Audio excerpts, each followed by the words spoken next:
As you see, history rhymes. That's sort of my idea of the morning.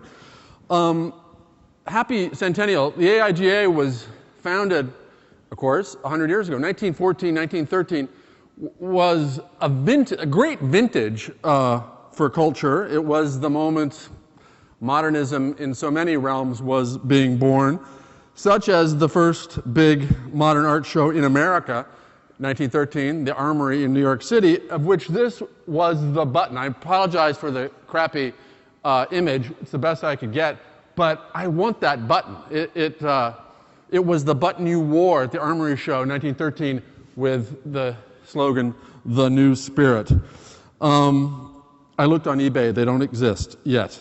But the seeds of modernism didn't just suddenly arise at the beginning of the 20th century. And the seeds of graphic design, along with those of modernism, were laid 60 or 70 years earlier. Back in the middle of the 19th century, there were suddenly these amazing new technologies and suddenly mass media which enabled and drove and shaped this new modern sensibility and laid the groundwork for graphic design to exist. I wrote a novel a few years ago about this seminal 1840s moment called Heyday. Suddenly, what I discovered in my research for that, in writing it, is that for the first time in this one decade, there were fast printing presses.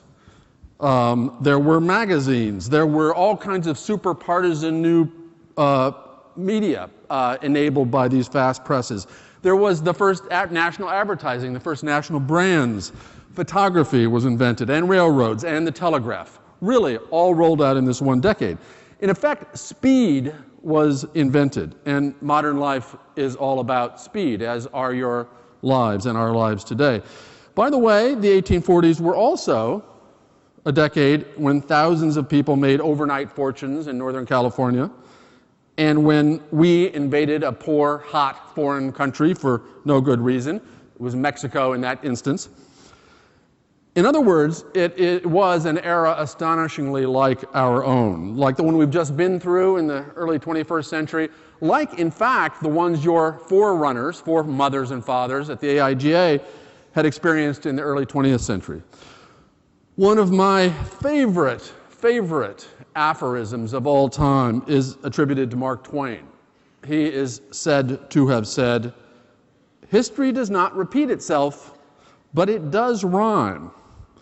By the way, 1849, where I'm going to be spending some time the next 10 minutes, was also the year of the first graphic design magazine called the Journal of Design, the Journal of Design and Manufacturers, actually. It was also late in the illustrious career of the great painter Ingres. This is a self-portrait by Ingres earlier in his career, but even in his 60s, he was still making his astonishingly hyper-realistic portraits. This is, as I say, a self-portrait. This is, in 1850, he painted this woman. He was still this great realist virtuoso, but now, suddenly, as he didn't earlier in his career, he had a new competitor, which is to say, photography. This woman is from 1850. Ingres still was painting at the same time, in the same realistic style. He could paint this guy as he did with weeks and weeks of laborious work. But anybody could now, almost anybody could create a perfect likeness in a few minutes instead of a few weeks or months. As I say, the beginning of modern life, which I believe clicked into focus at this time in the 1840s, was all about speed, both the process and the rollout. Not only could you make a picture like this in a few minutes, the rollout of photography across America, it went from being invented to being portrait studios in every town and city in America in a decade. All of the marvels that followed that have defined our life in so many ways, movies, television, YouTube, you name it, were really just refinements of this original change. Photography was the big bang, the quantum shift, and everything else was just figuring out the details. As I said, history rhymes. Today, we feel connected to history that has been photographed in a way we don't feel connected to historical figures before there was photography. For instance, our feelings for George Washington, as opposed to Abraham Lincoln, say, are mainly, I really believe, the difference between a great president who was never photographed and a great president who was. The first American who used a camera was a New York painter and painting professor named Samuel F.B. Morse. Now, he became famous for other things, but he was a painter and a painting professor. This, in fact, may be the first daguerreotype ever made in the United States. It was taken by his fellow photographer, the very young Matthew Brady. Samuel Morse had just perfected the telegraph, which made him famous. And like with photography, the shift that represented was profound and sudden. Suddenly, instantaneous communication over hundreds and thousands of miles after eons, millennia, forever of communication being as fast as a person or horse could walk. Like this telegram sent in 1934 by a designer, by a 32-year-old animator living in New York City. He was leaving New York by train, and this was sent to his brother and business partner in Los Angeles. It's Walt Disney. He sent the telegram, leaving tonight, spelling tonight as people began to do, with an E to save a character, stopping over KC, more characters saved. Arrive home Sunday morning, 7:30. Don't worry, everything okay. We'll give details when arrive. Walt. So by now, we had taught, as we did pretty quickly after the telegraph, taught ourselves this new, strange, abbreviated, speedy language. And now, in the last decade, of course, we've returned to it. So that wireless telegraph that each of you have in your pockets, another historical rhyme. Or things like, one of my favorite things of the last few years, 6-word memoirs, where people distill their entire lives into 6 words. This began as an online game. It became a series of best-selling books, such as Stephen Colbert's, well, I thought it was funny. 100 years ago, just as the AIGA was starting, there was an influential French writer and art critic named Félix Fénéon, who I had not heard of until recently. He, back in the 1910s, started writing anonymously in French newspapers these incredibly brief, wonderful little literary summaries of actual news events, the news of the day. It was recently translated by Luc Sant into, and publishes this book called Novels in 3 Lines. Here is one of Fénéon's 120-character stories in its entirety. In the vicinity of Noisy-sur-École, Monsieur Louis Delisle, 70, dropped dead of sunstroke. Quickly, his dog Fido ate his head. 128 characters. It is the first tweet a century before Twitter existed. But to make history's rhyme complete, for the moment anyway, because it's never complete, it just keeps rhyming in new ways, these new translations of these strange old century-old French stories have now been broadcast as tweets. Fénéon was an inspiration to the Dadaists and the Dada movement, also like all of modernism being born at the same time as AIGA. This, of course, is Duchamp's transgressive vandalism of Mona Lisa. When Duchamp and his pals were inventing this major strand of the 20th and 21st century history of art, the joke, the other major strand was also being invented, of course, just as AIGA was getting its sea legs and starting, which is to say abstraction. And that, like this Kandinsky, which, it being early in the game, he helpfully entitled First Abstract Watercolor. So we know this. What you may not know, and again, it's a sort of inner rhyme between the jokes of the Dadaists and Duchamp and the seriousness of the abstractionists. There's this children's book from the same moment, 1913 it came out. It was called The Cubies ABC.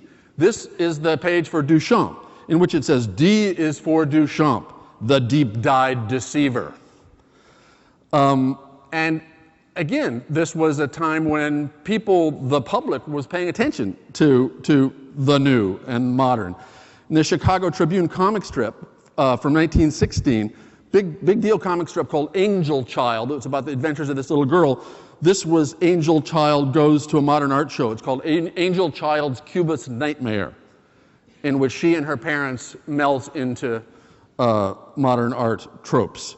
Photography, of course, went modernist too. This is Alfred Stieglitz making his unbelievably beautiful and amazing pictures of the sky at the time. Seems so 20th century, so modern. Wow, just pictures of clouds. Well, a century before Stieglitz in the 1920s, John Constable, the English painter in the 1820s, made these paintings, which I also love. But it was a century earlier. Nothing but clouds. Constable even invented a verb for this. He called it, when he went out and painted the sky, he called this skying. The way we today call searching for something online Googling, or sending a text message texting. Here's a painting by the German contemporary artist Sigmar Polke, who recently died. It's from 1989. It's called Clouds, 170 years after Constable. Abstract, deliberately sketchy, incomplete in a deliberate way, all very modern. History rhymes. And here's another Polke picture from the 1960s, these palm trees. But hit rewind again, zoom back 120, 30 years to the 1840s, to Victor Hugo, the writer, the author of The Hunchback of Notre Dame and Les Mis. He also was an artist, a painter.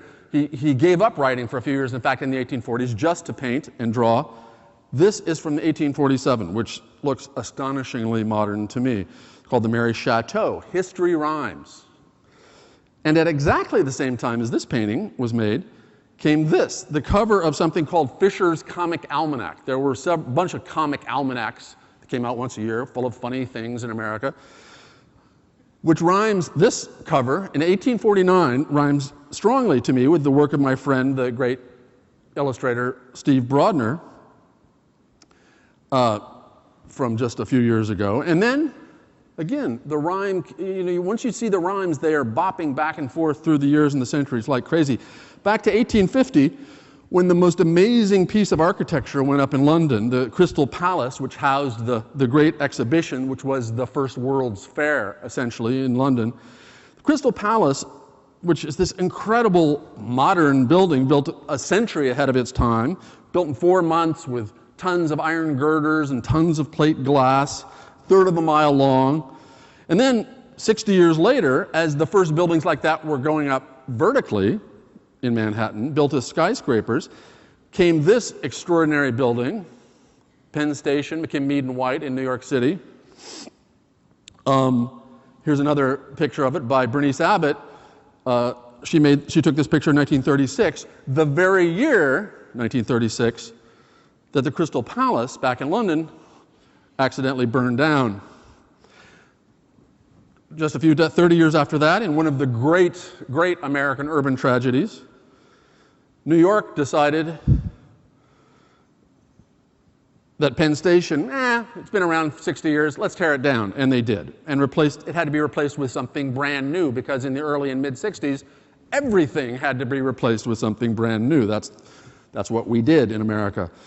But at that very same moment, and this is how history rhymes and the rhyme scheme changes, at that very moment in the 60s and 70s, people were discovering the beauty, the incredible, strange beauty of these old pictures of old Roman ruins, but which Piranesi had rediscovered and drawn and etched 200 years earlier. And which looked just, as people were rediscovering Piranesi, they no doubt said, that reminds me of that thing, Penn Station that we tore down the day before yesterday. When I moved to New York in the 1970s, I found the ruins of dying New York City sort of beautiful and Piranesian, like these old piers along the Hudson. But then, on cue, with the new millennium, a new spirit started, and the architect Shigeru Ban was rhyming with those ruins right there on the Hudson, building this incredible temporary museum out of shipping crates with you can see the stubs of pier posts in the foreground that he was rhyming with right there. back in New York in the 80s and 90s, I also thought of Piranesi's ruins like this one whenever I walked around seeing this weird old elevated freight train track abandoned in Chelsea on the west side of Manhattan.